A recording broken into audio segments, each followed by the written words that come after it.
A ver, ¿cómo se toman decisiones de vida o muerte cuando la información es, en el mejor de los casos, incompleta y confusa? Bueno, el Ejército de los Estados Unidos tiene todo un manual para eso, el Manual de Campo 2-0. Hoy vamos a meternos de lleno en este documento para entender cómo una de las organizaciones más grandes del planeta intenta literalmente ver en la oscuridad para poder tomar la decisión correcta. Y esa pregunta, esa es en esencia la razón de ser de la inteligencia militar. Piénsenlo.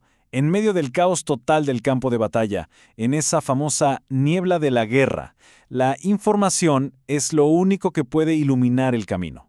El trabajo de la inteligencia es, justamente, encontrar el interruptor y encender esa luz.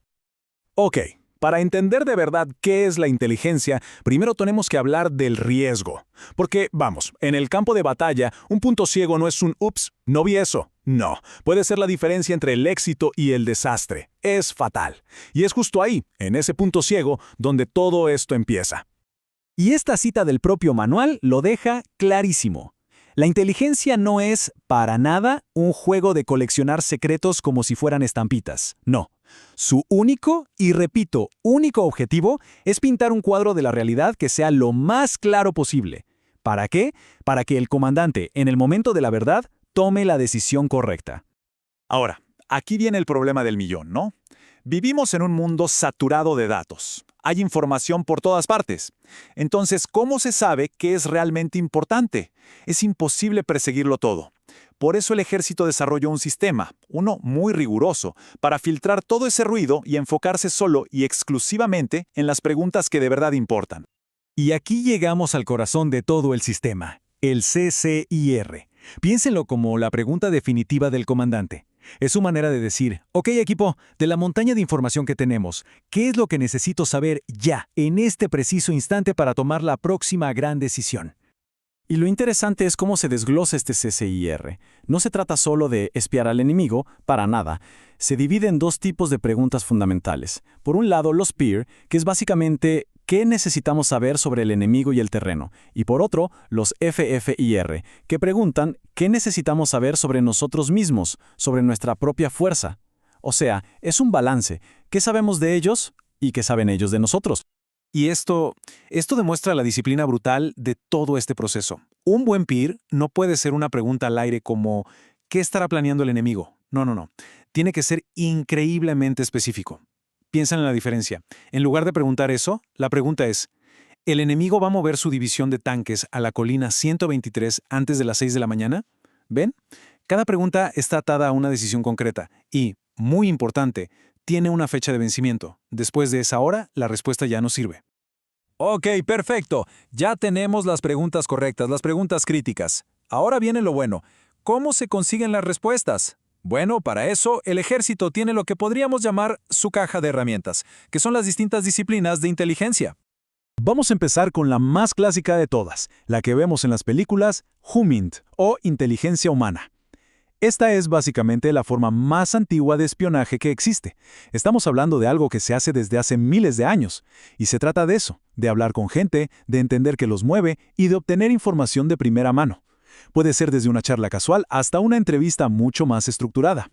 Y esta cita del manual pone el dedo en la llaga sobre algo clave. La mayor parte del tiempo, la UMIN no tiene nada que ver con lo que vemos en el cine. No son interrogatorios bajo una lámpara, sino que es un trabajo lento, muy metódico, de construir confianza, de crear relaciones que duren en el tiempo.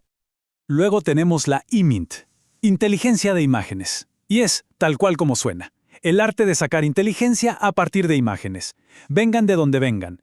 Satélites, drones, aviones de reconocimiento, lo que sea. Es, básicamente, el ver para creer del espionaje moderno. Pero ojo, analizar una imagen no es solo mirarla. Es todo un proceso. Normalmente hay dos fases. Primero, un vistazo súper rápido, casi de reojo, para responder una sola cosa. ¿Hay algo aquí que sea una amenaza inmediata? Y después, si hay tiempo, viene el análisis profundo, casi forense, con lupa, para exprimir hasta la última gota de información útil. Es una forma de priorizar, ¿no? Lo urgente primero, lo importante después. Y de las imágenes pasamos a los sonidos, o más bien a las señales. La SIGINT, o inteligencia de señales, se dedica a interceptar todo el espectro electrónico del adversario. Y cuando digo todo, es todo, desde una comunicación por radio hasta la más mínima emisión de un sistema de radar. Y aquí es donde la SIGINT se pone realmente interesante. Porque incluso si el mensaje está encriptado y no se entiende nada, el simple hecho de que la señal exista ya es una pieza de información valiosísima. Con solo detectar de dónde viene esa transmisión, ya se puede tener una idea de dónde está el enemigo. Es el ejemplo perfecto de ver el humo y saber que hay fuego, aunque no lo veas. La huella electrónica, al final, siempre delata. Bien, entonces ya tenemos un montón de cosas: fotos, conversaciones interceptadas, testimonios de personas. Pero todo esto, así como está, es solo información en bruto. Es ruido. La gran pregunta es, ¿cómo se convierte todo este caos en algo coherente, en algo que sirva para tomar una decisión? Bueno, para eso existe la línea de producción de inteligencia. Y este es el proceso, paso a paso. Funciona literalmente como una línea de ensamblaje. Por un lado, entran todos los datos en bruto, la materia prima. En el medio se procesan, se analizan, se conectan los puntos. Y al final, lo que sale es un producto de inteligencia ya refinado, claro y sobre todo útil. La misión, de principio a fin, es siempre la misma: transformar el ruido en claridad. Entonces, para ir cerrando, demos un paso atrás y miremos el panorama completo. ¿Cuál es el sentido de tener un sistema tan estructurado, tan metódico? Y aquí está, en una frase, el corazón de todo el manual. El objetivo de esta doctrina no es crear robots que siguen reglas, sino dar un método, uno probado, para tomar mejores decisiones cuando la presión es, inmensa. Se trata de pasar del yo creo que al sabemos qué, y que ese sabemos esté respaldado por un análisis súper riguroso. Y esto nos deja con una última reflexión. Hoy en día, todos vivimos bombardeados por un exceso de información. Tal vez la lección más importante de esta doctrina militar no es solo para el campo de batalla. Quizás es para nuestro día a día. ¿Cómo podemos aplicar este mismo rigor para aprender a diferenciar lo que es realmente crítico de lo que es puro ruido y al final simplemente tomar mejores decisiones?